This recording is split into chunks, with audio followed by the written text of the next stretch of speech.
Last class lecture number 22 में अपन halogenation of alkene का discuss कर रहे थे। What do mean by halogenation of alkene, बताओ कितने टाइप के हेलोजिनेशन हो सकते हैं? तो बोलेंगे फ्लोरीनेशन, क्लोरीनेशन, ब्रोमिनेशन और आयोडोनेशन। जिसमें कौन से दो थे जिनको अपन प्रीफरेबल नहीं समझते हैं, जिनको कराना अपन एक उचित नहीं समझते हैं? बोलो कौन से? फ्लोरीनेशन। क्यों, ऐसा क्यों? फ्लोरीनेशन आप क्यों नहीं कराना चाहते? Because why? फ्लोरीनेशन सर एक हाईली एक्सोथर्मिक होती है और उसके अंदर जो है ना क्या होने लग जाता है, तो बोलेंगे उसमें सर कार्बन कार्बन बॉन्ड टूट जाते हैं और एक मिक्सचर ऑफ फ्लोरोएल्केन मिलता है। इसलिए आपको अगर फ्लोरोएल्केन चाहिए तो this method is not suitable to get you fluoroalkane. Iodination क्यों नहीं कराते थे? तो सर उसमें एक साथ में एक रिड्यूसिंग एजेंट मिलता था, बहुत ही जोरदार रिड्यूसिंग एजेंट जिसका नाम क्या था? HI। वो क्या करेगा? रिएक्शन को वापस बैकवर्ड लेके चला जाएगा और इसकी वजह से अपन वो काम नहीं करना चाहेंगे। तो रह गए कौन दो? क्लोरीनेशन और ब्रोमिनेशन। क्लियर हुई बात? ओके। क्लोरीनेशन में किस टाइप के क्वेश्चन आएंगे? उसमें इसी टाइप के क्वेश्चन आएंगे, जैसे राइट ऑल मोनोक्लोरो प्रोडक्ट, है ना, right all die chloro product means what? कि एक सीएल चिपके हुए कितने मिलेंगे, दो सीएल लगे हुए कितने मिलेंगे, है ना, ऐसे। ओके, ये क्या लिखा है बच्चों? इंक्लूडिंग स्टीरियो आइसोमर का मतलब वो मतलब ये बोलना चाहता है कि भाई स्ट्रक्चरल तो आप बनाओगे साथ में ये भी देखो कोई ऑप्टिकल एक्टिव तो नहीं है, कोई ज्योमेट्रिकल आइसोमेरिज्म तो शो नहीं कर रहा है। तो टोटल मिला के आपको काउंट करने होते हैं। और अगर मैं ये ना भी लिखता ना तो भी आंसर आप टोटली बोलते, है ना। जैसे देखो, ओके, मैं एक चीज़ शॉर्ट में आपको बता दूं, अगर मान लो आपको नहीं पता है किसी को, तो एक अगर मान लो कायरल सेंटर है। What do mean by chiral centre? Chiral centre means having different all valency. अगर मान लो कोई कार्बन है तो कार्बन की वैलेंसी तो 4 ही होती है ओनली। तो if different 4 valency then we say this carbon is chiral and this will be optically active. Only one chiral centre अगर किसी में होता है तो फिर वो प्रकाशीय समघटकता शो करेगा और उसके दो मिलेंगे कौन से? डेक्स्ट्रो रोटेटरी और लियो रोटेटरी, या फिर ऐसे बोलो इनैंशियोमर का आपको एक पेयर मिलेगा। इसका मतलब वन कायरल सेंटर वाला हमेशा ही ऑप्टिकल एक्टिविटी शो करेगा और उसके आपको कितने काउंट करने पड़ेंगे बच्चों? 2 काउंट करने पड़ेंगे। ओके, अगर 2 कायरल सेंटर हुए, लेट सपोज मान लो 2 कायरल सेंटर है, तो 2 कायरल सेंटर में आपको देखना पड़ेगा कि आप मॉलिक्यूल को आधा काट सकते हो या फिर नहीं काट सकते हो।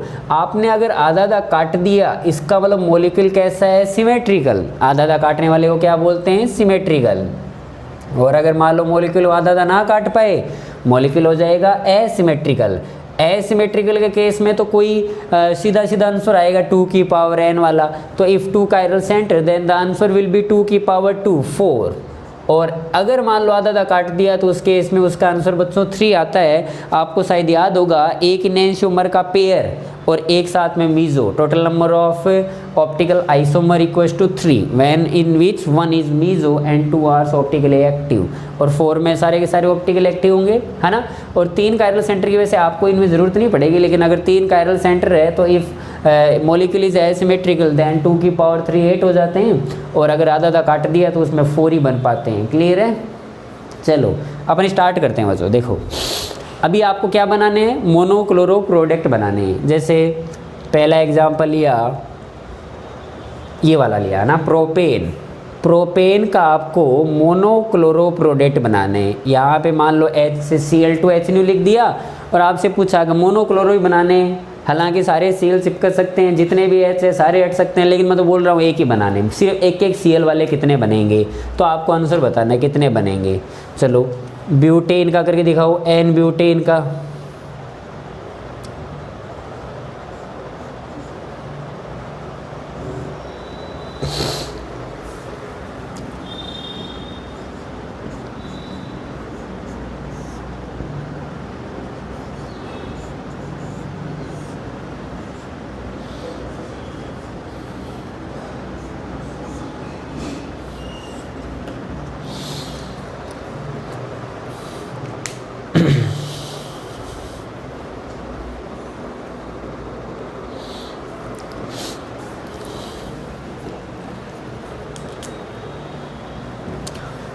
ओके, इसके बनाना कितने बना पाओगे? तो देखो एक्चुअली के अंदर आपको क्या करना है, देखो यहाँ Cl का लगना और यहाँ Cl लगाना एक ही बात, IUPAC नेम एक ही होगा ना, 1 क्लोरोप्रोपेन। यहाँ का H हटा के Cl लगाओ चाहे यहाँ का, तो एक ही बात है। तो पहले मैं हमेशा स्ट्रक्चरल बनाऊंगा बच्चों, पहले मैं किसकी बात करूंगा, स्ट्रक्चरल की। स्ट्रक्चरल से स्टीरियो पे जाते हैं, ठीक है ना। और एक पॉसिबिलिटी क्या हो सकती थी, तो सर एक पॉसिबिलिटी हो सकती थी कि बीच वाला नहीं है गया, यहाँ से हाइड्रोजन हटा के और यहाँ Cl आ जाता, तो बना दिए ना मैंने दो। आपने ये दो क्या बनाए, दो मोनोक्लोरो प्रोडक्ट बनाए, दो मोनोक्लोरो करके आपने निपज बनाई है जिसमें एक Cl लगा हुआ आपको कंपाउंड दिख रहा है। ओके, क्या इसमें कोई कायरल सेंटर है, क्या आप कायरल सेंटर को आइडेंटिफाई कर लोगे ना, तो बोलो इसमें कोई कायरल सेंटर है, इसमें कोई ऐसा कार्बन है जिसकी चारों वैलेंसी अलग अलग हो, नहीं। क्या इसमें कोई ऐसा कार्बन है जिसकी चारों वैलेंसी अलग अलग हो, नहीं। इसका मतलब कोई कायरल सेंटर नहीं है, तो जो दिख रहा है वही बिक रहा है। आंसर कितना आएगा, 2 आएगा। चलो इसका बोलना कहाँ कहाँ पे आप लगा सकते हो भाई, तो बोलेंगे एक तो सर मैं यहाँ लगा सकता हूँ, यहाँ पे Cl लगाया, एक सर मैं उसके पास वाले कार्बन पे लगा सकता हूँ, यहाँ लगाया। क्या क्या यहाँ पे लगाना और यहाँ पे लगाने से क्या डिफरेंट स्ट्रक्चरल आइसोमर मिलेंगे, क्या नहीं मिलेंगे, तो बोले एक ही बात है ना, 2 मिल पाए आपको। अब ऐसा ढूंढ लोगे उसमें कोई कायरल सेंटर तो नहीं है क्या, है ना, उसके जैसे केस ढूंढ लो, तो बोलो है क्या इसमें कोई कायरल सेंटर, इसमें कोई कायरल सेंटर नहीं, इसमें है क्या, देखो ये रहा, ये कायरल सेंटर है। एक ऐसा कार्बन जिसकी चारों वैलेंसी अलग अलग हो तो उसे अपन कायरल सेंटर बोलेंगे। इसका मतलब उसे अपन 2 कंसीडर करेंगे, ये एक नहीं है, 2 है। ये कौन से, डेक्स्ट्रो रोटेटरी और लीवो रोटेटरी, इनको दोनों मानने पड़ेंगे, और ये एक ही हो गया। तो टोटल मिला के कितना आंसर दोगे आप, 3 आंसर देंगे। On monochlorination of n butane we get 3 different product. Okay, इधर वाले का बोलो फिर, बोलो बोलो। यहाँ पे Cl लगाया, 1 डिफरेंट प्रोडक्ट, यहाँ पे Cl लगाया, डिफरेंट मिला। और बोलो यहाँ पे और यहाँ पे दोनों में से कहीं पे लगा दो, एक ही बात मानी जाएगी ना। Cl लगाया, यहाँ पे डिफरेंट मिला। ओके, 4 आपको डिफरेंट प्रोडक्ट मिले हैं, देन आप इसमें कोई कायरल सेंटर वगैरह ढूंढो, दिखाएं। इसमें कोई कायरल सेंटर है नहीं, तो इसे 1 गिन लो। इसमें कोई कायरल सेंटर, इसमें 1 है, 2 गिन लो। इसमें कोई कायरल सेंटर नहीं है, इसे 1 गिन लो। इसमें कायरल सेंटर है, देखो ये वाला, तो इसे 2 गिन लो। तो टोटल मिल गए आपको, कितने मिल गए, 3 और 3 6 मिल गए। 3 और 3 कितने मिल गए, 6 मिल गए। ओके, एक और चीज़ इसी एग्जाम्पल में यहीं पे पास में मैं लिख देता हूँ। जैसे एक वर्ड आता है बच्चों, फ्रैक्शनल डिस्टिलेशन। फ्रैक्शनल डिस्टिलेशन, क्या ये बात पता है, fractional distillation means what. Fractional distillation को प्योरिफिकेशन में काम लेते हैं अपन के, जैसे कि मान लो ये 2 ऑर्गेनिक कंपाउंड है, बराबर है, आपको इनको अलग अलग करना है। मान लो बीकर में दोनों पड़े, इनको आपको अलग अलग करना है। तो बोले कैसे करें सर, आप इनको गर्म करो, एक साथ गर्म करो, तो जिसका बॉइलिंग पॉइंट ज़्यादा होगा, जैसे कि मान लो रेड वाले का बॉइलिंग पॉइंट ज़्यादा है, तो वो वेपराइज नहीं होगा, उसकी वाष्प नहीं बनेगी, है ना। तो फिर कौन पहले चला जाएगा, ये ब्लू वाला, और इसको अपन साइड में ले लेंगे और वहाँ पे उसको ठंडा करके वापस वेपर को लिक्विड में लेके आ जाएंगे और अपन अलग कर देंगे। इसको अपन क्या बोलते हैं, फ्रैक्शनल डिस्टिलेशन। अलग अलग करना, फ्रैक्शन करना, पार्ट करना, है ना। ओके, तो इसका मतलब तो ये हो गया कि बॉइलिंग पॉइंट में अंतर होता है, उन्हीं को फ्रैक्शनल डिस्टिलेशन से अलग अलग किया जा सकता है। बॉइलिंग पॉइंट का अलग अलग होना मतलब फिजिकल प्रॉपर्टी का अलग अलग होना। ओके, जो बच्चों डाइस्टेरियोमर्स होते हैं, ना डाइस्टेरियोमर क्या होते हैं, जो मिरर इमेज नहीं होते हैं एक दूसरे की, उनकी तो कहानी अलग अलग है दोनों की, उनकी फिजिकल प्रॉपर्टीज अलग अलग है। इसका मतलब diastereomers are separated by fractional distillation, but enantiomer can not, because by ये जैसे मान लो आपने बोला ये 2 है, तो ये 2 क्या है, ये बच्चों एक दूसरे की मिरर इमेज है एक्चुअली के अंदर, है ना। तो वो मिरर इमेज के अंदर बॉइलिंग पॉइंट का डिफरेंस नहीं होता है, तो अगर नहीं होगा तो कल को उनको गर्म करोगे तो एक साथ ही जाएंगे दोनों ऐसे, है ना, और आपको वहाँ पे वो एक ही बिकर में गिरेंगे। क्या मेरी बात समझ पाई। ओके, तो अगर मान लो आपको इसमें इतना सा ध्यान रखना है, यहाँ पे इस बात को लिख लो प्लीज़, कि enantiomer can not be separated by fractional distillation, but we can distillate two diastereomers. Diastereomer का मतलब होता है अगर कोई अलग अलग है उनको आप अलग अलग कर सकते हो, इनएंशियोमर को अलग अलग नहीं कर सकते। और जो कंपाउंड है ही रियल में स्ट्रक्चरल आइसोमर है, जो मान लो जिसका आईपीसी नेम है, जिसका कोई लेना देना नहीं, उसको तो बेचारे को अलग कर ही सकते हो आप। क्या बोलते हो बच्चों, क्लियर है। जैसे कि मान लो एक क्वेश्चन तो ऐसे पूछ ले कि भाई मोनोक्लोरिनेशन कराने पर इसके कितने प्रोडक्ट मिले, तो बोलेंगे सर 6 मिले। ऐसे पूछ ले कि इसका मोनोक्लोरिनेशन कराने पर जितने प्रोडक्ट आपको मिले उनका फ्रैक्शनल डिस्टिलेशन कराया गया। इट मीन्स आपको ना इसको सभी को एक साथ बीकर में लिया गया, मान लो सबको क्या किया गया, एक साथ बीकर में लिया गया और उन्हें क्या कर दिया गया, मान लो हीट किया, इनको क्या किया, यहाँ से हीट किया। Is it clear? तो आपको ये जा के ऐसे यहाँ पे जाएंगे तो आपको कितने फ्रैक्शन मिलेंगे, यहाँ पे कितने डब्बों में जाके गिरेंगे, ये उसका आंसर है। ऐसे number of fraction, it means third वाले में क्या लिखना है आपको, total number of fraction after fractional distillation, आपको कितने डब्बे मिलेंगे।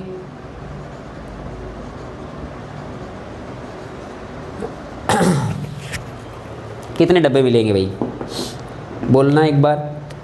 ये बच्चों अलग है, उधर वाला तो ये एक साथ ही जाएगा, इसका कोई लेना देना, ये दो है ना, ये दोनों एक साथ जाएंगे। इनैंशियोमर के पेयर को आपको एक मानना है फ्रैक्शनल डिस्टिलेशन में, कहने का मतलब ये है ना, ये अलग जाएगा और ये दोनों एक साथ जाएंगे। तो कितने डब्बे मिलेंगे यहाँ पे, तो 1 2 3 4, आंसर कितना आ जाएगा 4। इजी, सो इजी, बराबर। इसका बोलना मोनोक्लोरिनेशन कराना, तो इसमें सर कहीं भी लगा दो एक ही बात है, इसका मतलब क्लोरोसाइक्लोहेक्सेन के अलावा आपको कुछ भी नहीं मिलेगा, कहीं भी लगा दूँ। इसमें वैसा ही अच्छा, इसमें मिथाइल लिखा हुआ है ना, तो इसमें कितने मिलेंगे, जैसे 1 2 3, इसके अलावा तो कोई नहीं मिलेगा, है ना, इसके अलावा तो कुछ नहीं मिलेगा ना। ओके, देखो इसमें कोई कायरल सेंटर है क्या, नहीं है ना, देखिए ये कार्बन कायरल सेंटर नहीं होगा। ओके, रिंग में बच्चों कायरल कार्बन आइडेंटिफाई करना आता है ना, कैसे करते हैं, दो तरीके हैं। आप रिंग में दोनों साइड से चलो, अगर सेम ग्रुप सब कुछ मिलता है, आपको सब कुछ सेम मिल रहा है दोनों साइड से, तो वो कायरल सेंटर नहीं होगा, मीन्स व्हाट को सेम ग्रुप कंसिडर किए जाएंगे। या फिर आप उसको आधा आधा काट दो और कटे हुए पार्ट दोनों अलग सेम हुए, तो इसका मतलब सेम बॉन्ड माने जाएंगे। जैसे कि मान लो आपने इसको काट दिया तो बोलिए तो सेम ही हो गया, तो ये कार्बन कायरल नहीं है, it mean it will consider as a 1। इसमें भी नहीं है बच्चों, तो बोलेंगे 1, इसमें है ना, देखो ये वाला दोनों कायरल सेंटर हो गए। लेकिन क्या इसको आधा आधा काट सकते हो, कभी नहीं काट सकते सर। अगर आप आधा आधा नहीं काट सकते तो आप कितना कंसिडर करोगे, 2, है ना।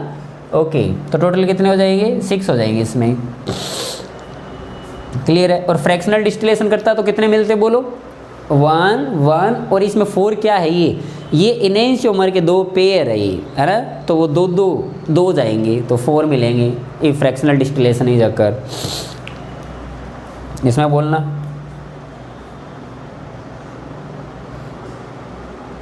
एक और बोलो, 2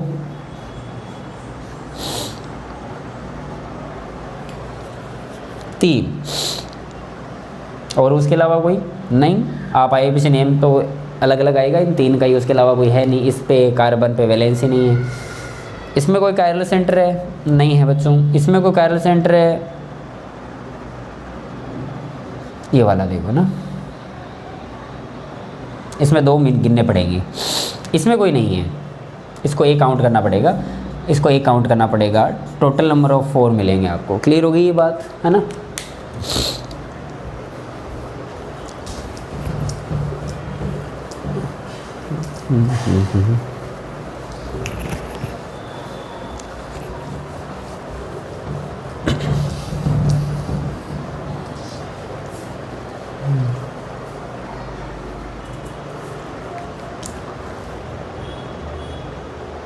चलो इसका बोलो दो। मिथाइल साइक्लोहेक्सेन के कितने मोनोक्लोरो प्रोडक्ट मिलेंगे, ये आपको बताना है मेरे को, है ना। चलो मैं बताता हूँ, आप एक बार पॉज करो और इसको ट्राई करो दिखाएं बनाने की, कर पा रहे हो क्या, है ना। ओके, चलो पहले क्या बनाओगे, स्ट्रक्चरल बनाएंगे पहले। स्ट्रक्चरल बनाओ पहले सभी के सभी। यहाँ Cl लगाया, यहाँ Cl लगाया,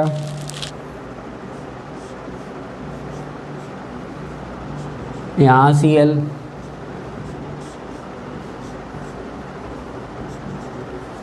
एक ये वाला और एक ये वाला, इतने मिलेंगे है ना। डिफरेंट तो इतने मिलेंगे जिनका APC नेम अलग अलग हो। इट मीन्स व्हाट के जितने अपन को मिल सकते थे अपने ट्राई कर लिए है ना। ओके बच्चों, अब इसमें आप वो ढूंढो कायरल सेंटर वगैरह ये सब। स्ट्रक्चरल पूछता ना तो बच्चों ये आंसर हो जाता अपना, लेकिन अगर उसने पूछा इंक्लूडिंग स्टीरियो आइसोमर को भी शामिल करो तो कायरल सेंटर ढूंढो। क्या इसमें कोई कायरल सेंटर है? नहीं। कितने कंसिडर करूँ? 1। इसमें कोई कायरल सेंटर है? नहीं। कितना कंसिडर करूँ? 1। इसमें कोई कायरल सेंटर है? यस, कायरल सेंटर है। क्या इसको आधा आधा काटा जा सकता है? नो। इट मीन्स कितना कंसिडर करूँ? 4। क्या इसमें कायरल सेंटर है? यस। क्या इसको आधा आधा काटा जा सकता है? आधा आधा काटा जा सकता है, मतलब आधा तो दुनिया में किसी को भी काटा जा सकता है, लेकिन कटे हुए पार्ट एक दूसरे की बच्चों मिरर इमेज होनी चाहिए ना। ओके, क्या आपको आधा काट के इसकी मिरर इमेज बना दोगे? तो बोलेंगे नहीं सर। इट मीन्स कितना मानोगे? 4। क्या इसमें कायरल सेंटर है बच्चों? नहीं, ये कायरल सेंटर नहीं है। क्यों नहीं है बोलो? आप इधर से आए, आप इधर से आए, आपको सब कुछ सेम मिला। या फिर ऐसे बोलोगे इसको मैंने आधा आधा काटा, तो जो प्लेन के ऊपर आ गया ना, जो एटम कट का जो आप प्लेन कट कर रहे हो उसके ऊपर आ गया लेट सपोज, तो वो तो कट गया है ना, उसकी टेंशन मत लो। तो ये तो सर सेम ही ग्रुप हो गई, ये कायरल नहीं, इसके हिसाब से ये भी नहीं है ना। ये बच्चों इसमें कायरल सेंटर नहीं है, सही बात है, लेकिन ये मॉलिक्यूल जीआई तो कर सकता है ना। क्या मैंने आपको बताया था कि ज्योमेट्रिकल आइसोमर कौन सी कैटेगरी है? साइक्लो एल्केन वाली। तो साइक्लो एल्केन में अपन क्या देखते हैं? कोई भी रिंग के 2 sp3 कार्बन होने चाहिए है ना। और देखो क्या मैं इसको ऐसे बना दूं, जैसे वो 2 कौन से जीआई होंगे? बोले मिथाइल बाहर और सर Cl भी बाहर। एक केस कौन सा हो सकता है?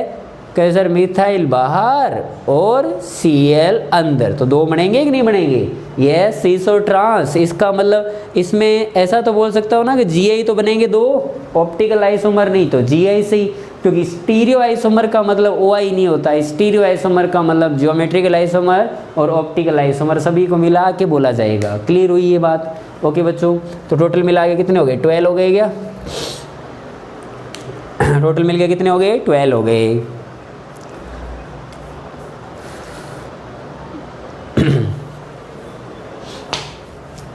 ऐसे ही मान लो अगर मोनोक्लोरो नहीं पूछ के डाइक्लोरो पूछ ले तो वो तो आप कर लोगे ना। चलो मैं 1-2 करा देता हूँ ना। मोनो नहीं बोल के मान लो डाई क्लोरो प्रोडक्ट बताओ, तो 2 Cl चिपके हुए होने चाहिए। जैसे नंबर 1 मान लो प्रोपेन लिया, प्रोपेन का आपको Cl2H न्यू कराना है, लेकिन वो खुद ही बोल रहा है कि डाई क्लोरो प्रोडक्ट ही बताने हैं। डाई क्लोरो का मतलब 2 Cl लगे हुए ही बताने हैं आपको है ना। तो चलो बनाता हूँ, 2 Cl लगाने की पॉसिबिलिटी सोचता हूँ बच्चों। 2H हटाओ, 2 Cl लगाओ, ऐसे आपको करना है। तो बोलेंगे सर एक कार्बन पे लगा दो, एक पॉसिबिलिटी तो ये हो सकती है, और एक पॉसिबिलिटी सर ये हो सकती है कि 2 आसपास वाले कार्बन पे लगा दो। एक सर पॉसिबिलिटी ये हो सकती है कि इसको यहाँ, एक को यहाँ लगा दो। एक पॉसिबिलिटी सर ये हो सकती है कि बीच वाले पे ही 2 Cl लगा दो। क्या लगता है बच्चों है ना? इन 4 के अलावा कोई पॉसिबिलिटी हो सकती है जिसमें 2 Cl चिपके हुए रहे? नहीं हो सकती। कायरल वायरल ढूंढ लो, चलो फास्ट। कोई कायरल सेंटर नहीं, 1। एक कायरल सेंटर मिला, 2। कोई कायरल सेंटर नहीं, 1। एक no chiral centre, 1। It means answer will be 5। We get 5 dichloro product on chlorination of propane. कर पाओगे ना बच्चों? चलो इसका बोलना मुझे।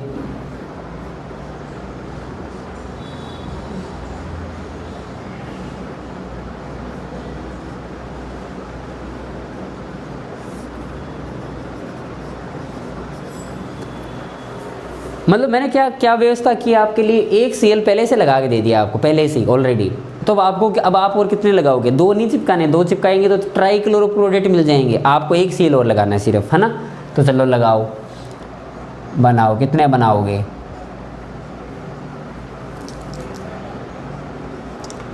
ऐसे हो सकता है एक तो, और एक पॉसिबिलिटी हो सकती है। उसके अलावा बच्चों, उसके अलावा एक सीन ये बन सकता है, और एक आमने सामने वाला सीन बनाओ। ये लो भाई, 4 मिलेंगे स्ट्रक्चरल। ओके, जल्दी से कायरल सेंटर काउंट करके बताना। इसमें वो कायरल सेंटर नहीं है, 1 हो जाएगा। इसमें बच्चों 2 कायरल सेंटर है, लेकिन molecule can cut also into divided into 2 equal part. It means कितने बोलो 3। वो 3 कौन से होंगे बोलो, 2 इनैंसियोमर और 1 मीजो, है ना। ओके, इसमें बोलना इसको भी आधा काटा जा सकता है, तो बोलेंगे इसमें भी सर 3 आएंगे, है ना। इसमें कायरल सेंटर तो नहीं है, लेकिन वो ये होगा ना, दोनों Cl के Cl बाहर, एक Cl बाहर एक अंदर, इसका मतलब 2 Gi मिल जाएंगे इसमें। तो टोटल कितने मिल गए 4 और 3 7, 7 और 2 9। क्या मैंने सही लिखा है? 7 और 2 9 बराबर है। चलो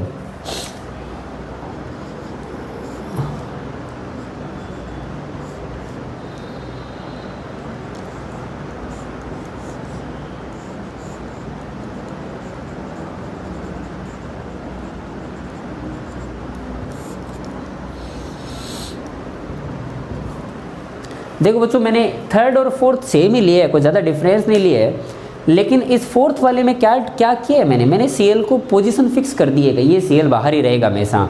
ऊपर वाले में मैंने Cl की पोजीशन फिक्स नहीं की है, तो अपन बोले अपन को क्या पता कहाँ है, ये बाहर भी होगा और अंदर भी होगा, दोनों साइड हो सकता है ना। ओके, मैंने इसका डाइक्लोरिनेशन कराया, तो एक Cl अगर पहले से लगा हुआ है तो आप कितने टाइप से इसके प्रोडक्ट बना पाओगे, बोलना एक बार। तो बोलेंगे एक सर यहाँ लगा दूंगा, एक और एक यहाँ लगा दूंगा, 2 हो जाएगी। देन उसके बाद में एक Cl यहाँ लगा देते हैं। ओके, बाद में एक इस टाइप से लगा दिया जाएगा और एक इसके पास में लगा देता हूँ, ठीक है ना। ऐसे कर लो। Is it clear? ओके, अगर मान लो आपसे बोला कि डाइक्लोरो प्रोडक्ट कितने मिलेंगे स्ट्रक्चरल टाइप, तो ये आपका आंसर तैयार है। और अगर आपसे पूछे स्टीरियो कितने मिलेंगे, या फिर ऐसा कुछ भी नहीं बोले, आपको मोल बना दे कि टोटल नंबर ऑफ कितने मिलेंगे, तो टोटल वो सीधी सी बात है, सभी पूछ रहा होगा ना। तो आप वहाँ पे ऐसा नहीं बोल सकते सर इसने वो तो बात लिखी ही नहीं इंक्लूड वाली, तो अपन को पता है कि सभी पूछ रहा होगा ना, उसे इस बात का पता है कि इसको आइसोमेरिज्म आती होगी शायद, है ना, इसलिए उसने पूछ लिया। वो उसको अंदाज़ा नहीं है ना। ओके, देखो कायरल सेंटर यस 2, इसमें बोलो बच्चों कायरल सेंटर है क्या ये? यस। कायरल सेंटर है क्या? यस। लेकिन मॉलिक्यूल को आधा काटा जा सकता है। अगर मॉलिक्यूल को आधा काटा जा सकता है, इसका मतलब इसमें मिलेंगे 3, इसमें कितने मिलेंगे 3। ये वाला कायरल सेंटर हो जाएगा, ये वाला भी बच्चों कायरल सेंटर है। लेकिन है ना एक बात क्या है, ये आप ऐसे मत बोल देना आधा नहीं काटा जा सकता है, क्योंकि ये ऐसे लिखा मैंने या फिर इसको ऐसे लिख दूं, वो बात तो एक ही है ना। अच्छा, इसको आधा नहीं काटा जा सकता है भाई, सही बात है ना, क्योंकि इधर कौन है, इधर इथाइल है, इधर मिथाइल है, तो we can not cut unequal. तो मतलब कितना आंसर आएगा 4 तो बोलेंगे। क्या मेरी बात ठीक है? ओके बच्चों, इसको बोलो इसमें कोई कायरल सेंटर है क्या? नहीं, इसमें तो ये एक ही बात हो गई, सेम हो गई, तो बोले 1 तो काउंट करूँगा। इसमें कोई कायरल सेंटर है क्या? ये वाला हो जाएगा, तो इसको भी 2 काउंट कर लूँगा। तो कितने मिले 2, 3 और 7 12 मिल गए क्या? 12 मिल गए बच्चों, बराबर है। इसका मीनिंग ये होता है कि यहाँ पे Cl हमेशा ही बाहर ही रहेगा, आप इसका कॉन्फ़िगरेशन चेंज नहीं कर सकते। ऊपर वाले का तो अब मान लो जैसे ये बनाया मैंने, ये Cl फिक्स हो गया, आप इस Cl की पोजीशन को चेंज नहीं कर सकते। आप अगर आने वाले Cl को लगाओगे तो कहाँ लगा दोगे? यहाँ लगा देना, है ना। ओके, और कहाँ लगाओगे? तो बोले और जैसे कि ये Cl तो फिक्स है, इसको तो बाहर ही रहना है। जैसे ये Cl यहाँ पे फिक्स कर रहा हूँ मैं एक बार के लिए बच्चों। जैसे और कहाँ लगा सकते थे Cl? यहाँ लगा सकते थे। और कहाँ लगा सकते थे? यहाँ लगा सकते थे। ओके, यहाँ पे लगा पाओगे? अगर हाइड्रोजन है तो लग जाएगी, अदरवाइज नहीं लगेगी। यहाँ पे हाइड्रोजन है क्या? एक Cl पहले इधर लगा दूँ, इधर तो लगा ही सकता था। ओके, अब मेरा क्वेश्चन ये है कि यहाँ पे H है क्या? है ना H, तो पहले क्या बना होगा भाई? Cl डॉट बिन के चिपका होगा, तो पहले वो रेडिकल बना होगा यहाँ पे। और कार्बन पे रेडिकल बच्चों sp2 हाइब्रिड में होता है, ट्रायगोनल प्लेनर होता है, तो रेडिकल जब Cl डॉट अटैक कर रहा था वो दोनों साइड से अटैक करेगा। मेरी बात सुन आई? तो अपन बोलेंगे 2 केस बनेंगे, एक बार ये वाला, है ना। लेकिन अगर मैं एक साथ लिखूँ तो तो मैं एक साथ लिखूँ तो आप इसको ऐसे लिख सकते, ध्यान से समझना बच्चों। ये पहले यहाँ पे रेडिकल बना होगा, क्लियर है, यहाँ पे एक Cl लगा हुआ था रेडिकल के साथ। अब आने वाला Cl दोनों पॉसिबिलिटी, ऊपर से भी आ सकता है, अगर ये ऊपर से आएगा तो पहले वाला Cl को अंदर जाना पड़ेगा, और अगर वो नीचे से आएगा तो ये Cl ऊपर रहेगा ही रहेगा। क्या मेरी बात सुनाई? क्योंकि जब ये कार्बन sp2 होगा तो उस केस में तो नहीं बोलूँगा ना Cl बाहर ही रहेगा, क्यों का वो तो फिर प्लेन बन जाएगा, sp2 हाइब्रिड हो जाएगा। और वैसे भी बच्चों यहाँ पे एक ही बनाओ तो भी चलेगा, क्योंकि ये कार्बन कायरल ही नहीं रहेगा। जब दो एक कार्बन पे Cl लग जाएंगे तो अंदर और बाहर का कोई मीनिंग नहीं रह जाएगा, है ना, क्योंकि कार्बन कायरल नहीं है। लेकिन अब काउंटिंग करना आपको अच्छे से आना चाहिए, काउंटिंग करना अच्छे से आना चाहिए। मीन्स व्हाट, क्या आपको बोले इसमें कोई कायरल सेंटर है क्या, तो अपन बोलेंगे सर बिल्कुल एक कायरल सेंटर है, लेकिन इसको मैं 2 काउंट नहीं करके 1 काउंट करूँगा। क्यों भाई? अगर इसमें कायरल सेंटर है तो डेफिनेटली बच्चों ये R और S 2 होंगे, लेकिन बोलेंगे वो R और S में से तो 2 कौन से होंगे? एक Cl बाहर वाला और एक जब अंदर होगा तो उसका S आ जाएगा, या फिर उल्टा हो जाएगा, जो भी होगा। लेकिन अंदर वाला तो केस ही नहीं है, वो खुद ही बोल रहा है Cl हमेशा बाहर है, तो बोले वो दोनों में से एक ही लेना पड़ेगा। क्या मेरी बात सुनाई? उसका कॉन्फ़िगरेशन उसने फिक्स कर दिया है। ऊपर वाले की तरह नहीं है मामला, ऊपर वाले में कायरल सेंटर था ही Cl, लेकिन उसमें अपन को क्या पता ये बाहर है के अंदर है, तो मैं दोनों ले रहा था अभी, R वाला भी और S वाला भी। लेकिन इसमें तो एक फिक्स है, R वाला है तो R सही, S है तो S। ये वाला कायरल सेंटर है, ये वाला भी कायरल सेंटर है, लेकिन मैं आंसर 2 लिख रहा हूँ। क्यों लिखा मैंने 2? तो मैंने 2 इसलिए लिखा सर इसका तो फिक्स है, लेकिन इसके तो फिक्स नहीं है। एक कायरल सेंटर के तो 2 बनेंगे, तो बोले 2। ऐसे ही इसमें कायरल सेंटर है क्या? हाँ, इसमें कायरल सेंटर है, तो इसके मैं 2 ही काउंट करूँगा। समझ आ रही है बात मेरी? इसमें कोई कायरल सेंटर नहीं है तो इसे 1 काउंट करूँगा। इसमें कायरल सेंटर है, लेकिन बोलेंगे क्या, अपन को कोई मीनिंग नहीं रहेगा इस कायरल सेंटर का, क्योंकि ये R है तो R, S है तो S, इसके अलावा कोई सीन नहीं है, तो इसको भी मैं 1 कंसिडर करूँगा। क्या मेरी बात समझ में आ रही है ना? तो 1 2 3 4 6 और 7 कितने मिलेंगे? 7। इस टाइप की कॉन्फ़िगरेशनों का थोड़ा ख्याल रखना।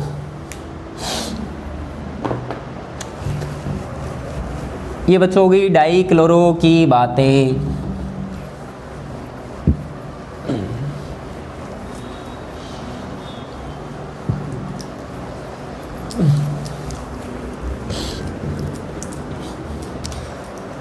चलो एक क्वेश्चन करके दिखाओ मुझे।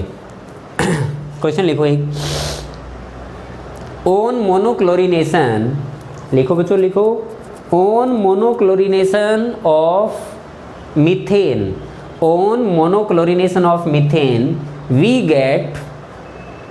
get different 4 product, we get different 4 product. Then on monochlorination of ethane, then on monochlorination of ethane how many product you get, how many product you get? Is it clear? उसको उसका ये कहना है बच्चों कि लेट सपोज CH4 होता methane, if इसका अगर मैं क्लोरीनेशन कराता तो आपको डिफरेंट 4 प्रोडक्ट मिलते, ऐसा उसने बताया। तो इथेन का करोगे तो कितने मिलेंगे, है ना? तो बोले मीथेन के 4 कौन से मिलेंगे भाई? तो वो ये बोलना चाहता है कि भाई एक Cl चिपकाता, मैं मोनोक्लोरो बनाता तो ये मिलता, और अगर मैं 2 चिपकाता तो ये मिलता, और अगर मैं 3 चिपका देता तो ये मिलता, 4 चिपका देता तो ये मिलता, ये वो 4 है ना? ऐसे ही अगर आप इथेन का कराओगे, लेट सपोज आपने इथेन का कराया तो कितने मिलने चाहिए भाई, है ना? क्या लगता है बोलो, कितने मिलने चाहिए? देखो CH3 CH2 Cl, पहले मोनो वाले बना लो, पहले बच्चों क्या बना लो? मोनो वाले कितने बनेंगे? तो मोनो वाला तो एक ही बनेगा, चाहे इधर से हटाओ चाहे इधर से हटाओ, है ना? चलो डाई वाले बनाना एक बार, तो बोले 2 कैसे हटा सकता हूँ? 2 मैं ऐसे हटा सकता हूँ, एक ही कार्बन से 2 हटाए। एक केस ये हो सकता है कि आपने आसपास वाले दोनों कार्बन से एक Cl हटाया, 2 हटाने के 2 ही केस होंगे। 3 हटाने के बच्चों, 3 हटाने के देखते हैं। एक तो ये हो सकता है कि एक से हटा दो, एक ये हो सकता है कि पास वाले से 2 और बाजू वाले से 1। 3 हटाने के 2 एक ही तरीका हो सकता है, और तो 3 कैसे हटाएं? नहीं, 4 हटाने के बच्चों 4 हटाने के तरीके ऐसा हो सकता है, एक तो 3 इससे हटा दिया, 1 इससे हटा दिया, या फिर बच्चों ऐसा हो सकता है ना, क्या 2 इससे हटा दो और 2 इससे हटा दो, 4 हट जाएंगे। और कोई तरीका? और तो नहीं है। और 5 हटाने के तो 5 हटाने का तो एक ही तरीका है बस, और क्या है। और 6 हटाने के तो 6 तो सारे हटाने पड़ेंगे। कितने मिले भाई? 1 2 3 4 5 6 7 8 9 9 मिले, मतलब हैं, सही बात है क्या? इसमें बच्चों 9 मिल रहे हैं, है ना भाई। देखो एक ये समझ में आई बात क्या? मैं फिर से समझाऊँ। एक CL हटाया, 2 हटाने का तरीका, 1 से हटा दिया, आजू बाजू से 2 हटा दिए, और तो 2 नहीं हट पाएंगे कैसे भी। 3 हटाने का रास्ता, 1 से हटा दिया, 1 2 वाला केस हो जाएगा, है ना। ऐसे 4 5 इस टाइप से करना है आपको। Is it clear? तो आपको हेलोजिनेशन ऑफ एल्केन क्लियर हो गया, है ना। ओके, जैसे मान लो एक एग्जांपल इस टाइप से होता तो राइट मेजर प्रोडक्ट, तो बोलेंगे मेजर माइनर किस में डिसाइड किया जाता है? मोस्टली ब्रोमिनेशन में, क्लोरीनेशन में डिसाइड नहीं किया जाता है।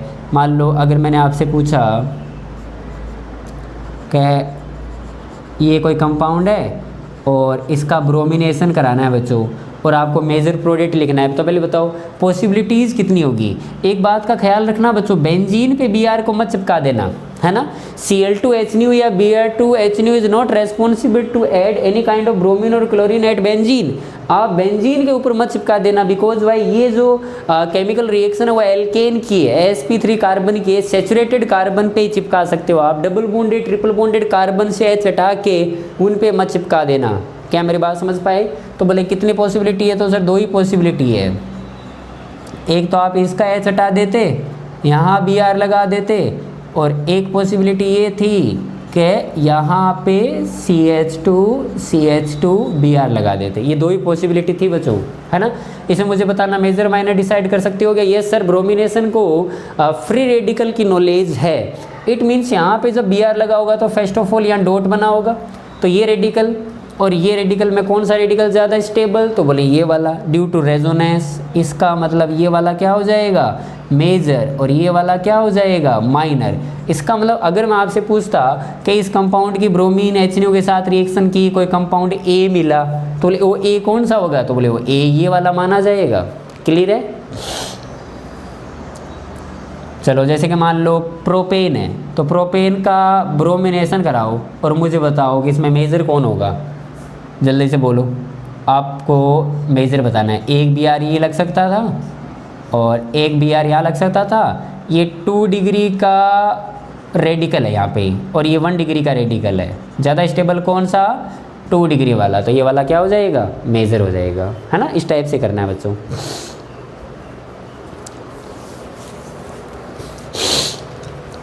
नोट डाउन करो एक बार इसको।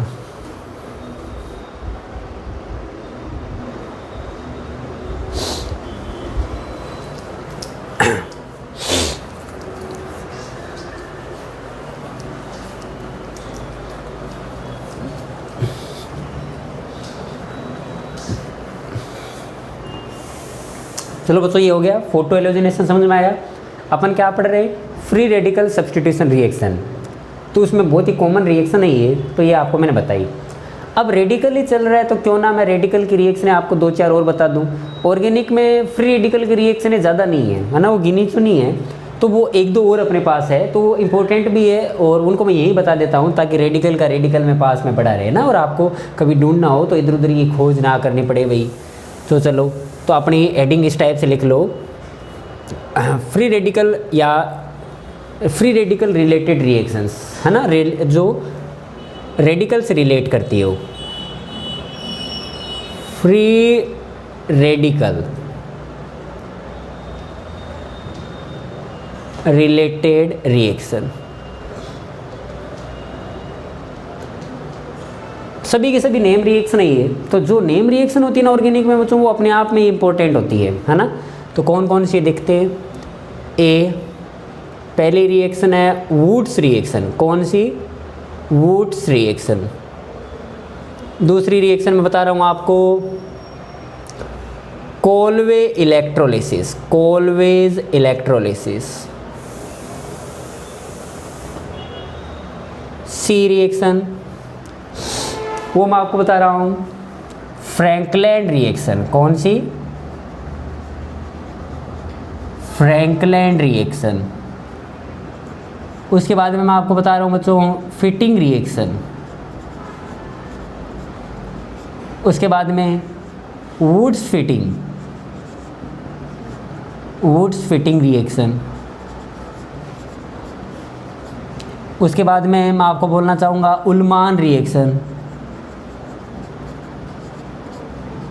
उसके बाद में बच्चों हुंसडीगर रिएक्शन, हुंसडीकर रिएक्शन, उसके बाद में सिमोनिनी रिएक्शन,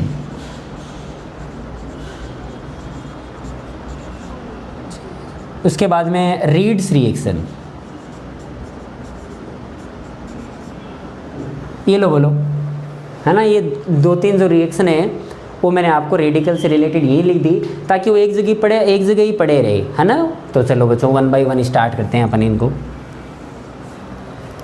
ओके, सबसे पहले लिखो वुड्स रिएक्शन। कि वुड्स का क्या लफड़ा था, वुड्स साइंटिस्ट का क्या कहना था। वुड्स साइंटिस्ट का ये कहना था, जो एनसीईआरटी के अकॉर्डिंग अपन बात की जाए, कि ये RX है। ये यहाँ पे उसने रिएजेंट लिया था बच्चों सोडियम और ईथर। क्या लिया था? ईथर। ओके, तो उसने क्या देखा कि यहाँ पे एल्केन मिलने स्टार्ट हो गए और साथ में NaX बाहर हो रहा था, है ना। डेफिनेटली इसके 2 मोल चाहिए आपको ऐसा करने पर, तो आपको ऐसा कुछ मिल रहा था। ये एनसीईआरटी का ऑब्जर्वेशन है कि if you take 2 mole of alkyl halide then you get alkane in the presence of sodium. अब होता कैसे होगा ये किस टाइप से रिएक्शन चलेगी आगे, तो उसके बारे में थोड़ा सा अपन डिस्कस करते हैं। एक्चुअली के अंदर इसमें ये ईथर क्यों लेते हैं, इसका क्या रोल है, कैसे ये बन गया होगा, वो सब अपन डिस्कस करते हैं। इसके मैकेनिज़्म के बारे में ऐसा बोला जाता है बच्चों कि ये 2 टाइप के मैकेनिज़्म फॉलो करता है। फ्री रेडिकल मैकेनिज़्म से भी रिएक्शन को समझा सकते हो आप, और कार्बेनाइन मैकेनिज़्म से भी इसको समझा सकते हो। तो पहले मैं इसकी बात करता हूँ कि फ्री रेडिकल मैकेनिज़्म की बात करते हैं ना। 2 टाइप की इसकी मैकेनिज़्म हो सकती है, आपकी इच्छा है आप किसे समझाना चाहो। देखो, सबसे पहले क्या हुआ होगा, ये सोडियम है, वो सोडियम क्या करेगा, 1 इलेक्ट्रॉन देगा। ओके, और 1 इलेक्ट्रॉन जो होता है वो अपने आप में क्या होता है भाई, इलेक्ट्रॉन जो होते हैं वो अपने आप में कौन होते हैं, nucleophile. Is it clear? Okay, इसमें ईथर का क्या रोल रहेगा, तो बोलेंगे ईथर सर क्या है। ईथर बच्चों एक किस टाइप का सॉल्वेंट है, तो बोलेंगे ईथर एक पोलर एप्रोटिक सॉल्वेंट है, यू नो। और पोलर एप्रोटिक सॉल्वेंट किसे सराउंड करते हैं, सिर्फ सराउंड ओनली कैटाइन। क्या याद है इस बात को? सिर्फ वो कैटाइन को ही घेर पाते थे, एनाइन उसमें खुले घूमते थे। इसीलिए तो पोलर एप्रोटिक सॉल्वेंट में F- is better nucleophile than I-। Clear है ये बात? तो ये जो Na+ है ना, इसे वो ईथर सराउंड करते हैं ऐसे। इसी वजह से यहाँ पे ईथर लिया जाता है ताकि कैटाइन को घेर ले, और जैसे कैटाइन को घेर लेगा तो और इधर आने के चांस बढ़ते जाएंगे और वो इलेक्ट्रॉन देता रहेगा, है ना। उसके बाद में क्या होगा, ओके, उसके बाद में ये RX है, सामने आया इलेक्ट्रॉन। सॉरी, मैंने आपको कल एक बात बताई थी क्या, ये डेल्टा- है, ये डेल्टा+ है। 1 इलेक्ट्रॉन पे अटैक होता है तो क्या बनता है, 1 इलेक्ट्रॉन पे, मतलब ये डेल्टा+ टाइप है ना। तो डेल्टा+ हो चाहे प्लस हो, 1 इलेक्ट्रॉन अटैक करेगा तो रेडिकल, और 2 इलेक्ट्रॉन अटैक करेंगे तो नेगेटिव चार्ज मिलेगा। तो देखो, एक अटैक किया ये बाहर, तो ये क्या बन जाएगा यहाँ पे, R डॉट। क्या मिला? ओके, ये काम 2 बार होता है बच्चों। ये काम क्या होता है, 2 बार होता है, 2 इलेक्ट्रॉन देता है वो, ठीक है ना। Na+, 1 electron. बाद में फिर से क्या होगा, अटैक बाहर, R डॉट और X-, और ये दोनों क्या हो जाते हैं फाइनली, R डॉट और R डॉट क्या हो जाते हैं, कंबाइन, और क्या मिल जाता है, RR एल्केन मिल जाता है। क्या मेरी बात सुन आई? क्या मिल जाएगा, एल्केन मिल जाएगा। इस टाइप से इसकी रिएक्शन को अपन समझा सकते हैं। और ये जो चीज़ है बच्चों, ये R और R का कॉम्बी, इसको क्या बोलेंगे, जैसे जुड़ गए दोनों, तो बोलेंगे कॉम्बिनेशन हो गया दोनों का, है ना। जुड़ने को बोलते हैं बच्चों कॉम्बिनेशन होना। लेकिन कॉम्बिनेशन के साथ साथ एक काम और होता है, जैसे कि मान लो फॉर एग्जाम्पल के लेट सपोज CH3CH2Cl है मान लो कोई, है ना। और उसको सोडियम ईथर की प्रेजेंस में लिया गया, सोडियम ईथर, तो उसका प्रोडक्ट क्या मिलना चाहिए अपन एक्सपेक्ट कर रहे हैं। अगर अपन मैकेनिज्म की तरफ जाएं तो आपने क्या नोटिस करोगे, तो बोलेंगे CH3CH2 डॉट बनेगा, है ना, और ऐसे ही वो एक बार और देगा तो एक डॉट और बनेगा। तो एक पॉसिबिलिटी तो ये थी कि दोनों डॉट डॉट चिपक जाए और ये प्रोडक्ट मिल जाए, कौन सा, ये प्रोडक्ट इस टाइप से मिल जाए, जो कि एक कॉम्बिनेशन प्रोडक्ट कहलाएगा। कॉम्बिनेशन का मतलब ये होता है कि जुड़ना, दो का जुड़ना। एक पॉसिबिलिटी ये थी कि जैसे यहाँ से ना वो H हटा ले, जैसे क्या करे वो, ये वाला कार्बन के हिसाब से ये अल्फा कार्बन हो जाएगा, यहाँ से बच्चों H हटा ले, डॉट बना के, क्या बना ले, डॉट बना के, तो डॉट बनाएगा तो यहाँ चिपक जाएगा, और यहाँ भी क्या बन जाएगा, डॉट, और डॉट डॉट के बीच में क्या बन जाएगा बच्चों, बॉन्ड, और बीच में क्या आ जाएगा, डबल बॉन्ड आ जाएगा। तो डबल बॉन्ड आ जाएगा तो क्या वो ऐसा बन जाएगा CH2, और खुद को वो क्या बना लेगा, CH3, एल्केन बना लेगा, CH3, है ना। तो दोनों को यहाँ लिख देता हूँ मैं, प्लस क्या बन जाएगा, CH3। ये दो प्रोडक्ट इन्हें बोलते हैं बच्चों disproportionate product, disproportion product. Disproportion का मतलब होता है एक ऐसी रिएक्शन जिसका खुद का ही ऑक्सीडेशन और खुद का ही रिडक्शन हो जाता है, that type of reaction is known as disproportion reaction, है ना। आप रेडॉक्स में पढ़ते थे ना। तो इनडायरेक्टली उसने क्या किया है, इनडायरेक्टली उसने ये तो किया, खुद का ही ऑक्सीडेशन करा लिया, खुद का ही रिडक्शन। मतलब अगर वो एल्केन में गए, एल्केन में गए तो हाइड्रोजन का चिपकना, और वो एल्कीन में गया है तो हाइड्रोजन का निकलना, तो बोले दोनों का निकलना और चिपकना अपने ही मॉलिक्यूल किए जा रहे, तो उसी का क्या हो रहा है, ऑक्सीडेशन, उसी का क्या हो रहा है, डिसप्रोपोर्शनेट। तो बोलेंगे कौन सा प्रोडक्ट होगा जो मेजर होगा, तो बोलेंगे मेजर माइनर तो सर हमेशा डिसाइड किया जाएगा, जैसे in case of combination product ही अपना मेजर रहेगा, और इस टाइप के जो प्रोडक्ट बनते हैं वो माइनर बनते हैं, इस टाइप के जो प्रोडक्ट मानेंगे वो माइनर बनते हैं। बस एक ही अपने पास केस है बच्चों कि 3 डिग्री का अगर रेडिकल है ना, 3 डिग्री का, तो उस केस में वो जुड़ नहीं पाता है। जैसे कि मान लो ये एग्जांपल होता,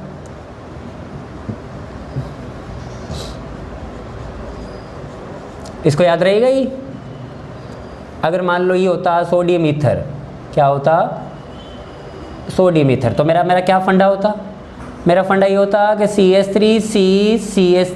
CH3 डॉट, और पास में भी क्या करता, एक डॉट बना देता है ऐसे करके, है ना। अब मेरा ये काम था इनको जोड़ना, तो पहले तो मैंने इनको जोड़ के देखा, which is actually not possible और we can say very less possible. ये काम बच्चों होना या ना होना बराबर सा ही मामला है, क्योंकि ये रेडिकल इतना ज़्यादा क्राउडेड है, यहाँ पे इतना ज़्यादा क्राउडेड है, वो पास आया कैसे, है ना, वो पास आ ही नहीं सकता। इसका मतलब वो क्या करना चाहेगा, फिर वो पास नहीं आ सकता, तो फिर वो क्या करना चाहेगा, दूर से क्या करेगा, उसको H को बोलेगा चलो आजा, तो ये कहाँ से आएगा, तो बोले इस जो ये पास वाले कार्बन है उनमें से किसी से एक H को आप हटा दो, एक H को, और वो यहाँ आ जाएगा।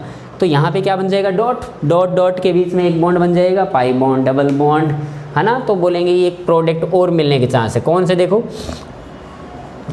CH3 और H, वो तो H ले लिया, और साथ में क्या मिल जाएगा, CH3, C double bond, CH2 ये दोनों मिले। तो इन दोनों को एक साथ बोलना हो तो क्या बोलूँगा, डिसप्रोपोर्शन प्रोडक्ट है ये। और ये वाले कौन से थे, combination. In case of 3 degree alkyl halide, in case of 3 degree alkyl halide, the major product will be disproportionate product and combination product will be minor, because by 3 degree का radical एक दूसरे के साथ कंबाइन हो जाए, ऐसी possibility थोड़ी कम ही है। क्या मेरी बात समझ पा रहे हो? ओके बच्चों, ये मैंने आपको क्या बताया कि रेडिकल से समझा के कि रेडिकल में क्या होता होगा, है ना।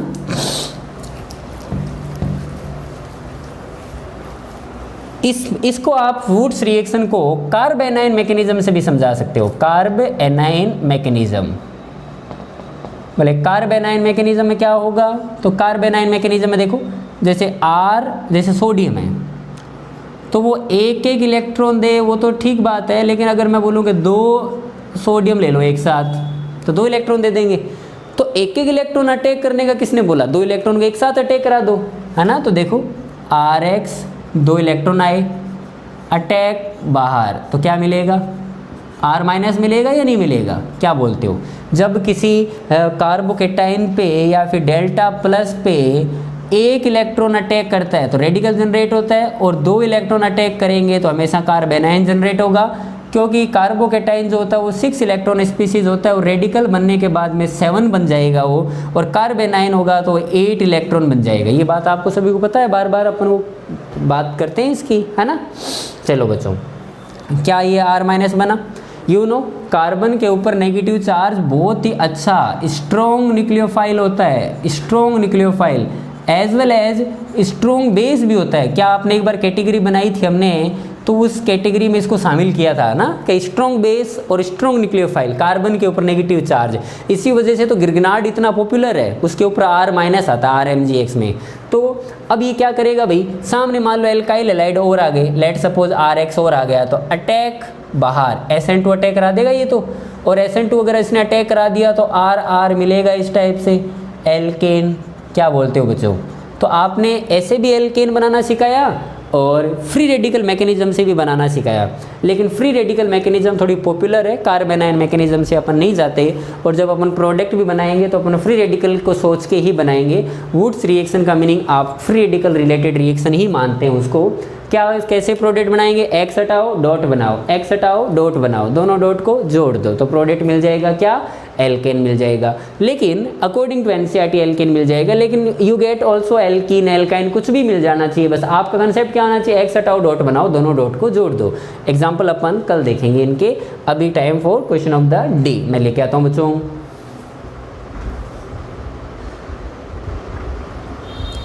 चलो बच्चों, सोडियम ईथर के साथ A बनाओ, क्लोरीनेशन कराओ B बनाओ, एक्वस NaOH पे रिएक्शन कराओ C बनाओ, NaH चाहिए, NaH सोडियम मेटल के जैसा ही होता है, कुछ नहीं, बड़ा काम नहीं है। D उसका अटैक वो जो भी बने इस पे कराओ, E बनाओ, हाइड्रोलिसिस करो। 18 है, बिना 18 वाला मत लिख देना बच्चों, क्योंकि आप ये कि 18 को कंसिडर ही नहीं करते ना कहीं भी। ठीक है, एक समस्या थी जो टल गई, है ना। इसको बेचारों को लिखा करो ये 18 को, और G और F बनाओ, है ना। चलो बच्चों, thank you all of you.